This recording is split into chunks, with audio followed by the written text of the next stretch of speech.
కొడిమేల మండల కేంద్రంలోని ఒక ఫంక్షన్ హాల్లో చొప్పదండి ఎమ్మెల్యే మేడిపల్లి సత్యం ఆధ్వర్యంలో కాంగ్రెస్ పార్టీ శ్రేణులతో కలిసి పట్టభద్రుల ఎమ్మెల్సీ ఎన్నికల సన్నాహక సమావేశం నిర్వహించారు.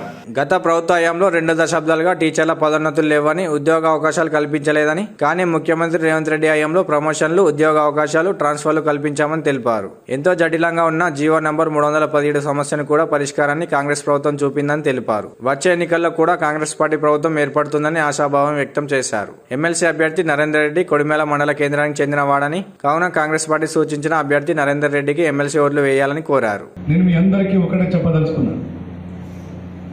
మన గౌరవ ముఖ్యమంత్రి రేవంత్ రెడ్డి గారు కాంగ్రెస్ పార్టీ ఈ ఎన్నికను అత్యంత ప్రతిష్టాత్మకంగా తీసుకుంది. ఏ గ్రామంలో, ఏ మండలంలో, ఏ బూత్లో ఎవరు పనిచేస్తున్నారో వారికి సమాచారం ఉంటుంది. ఇప్పటికే 4-5 సర్వే ఏజెన్సీలు, ఇంటెలిజెన్స్ వాళ్ళు ప్రతి గ్రామంలో కూడా ఏం జరుగుతుంది రిపోర్ట్ ఇస్తున్నారు. మనం ఇప్పటికే చాలా ముందంజలో ఉన్నాం. ఈ 6-7 రోజులు మనం కష్టపడితే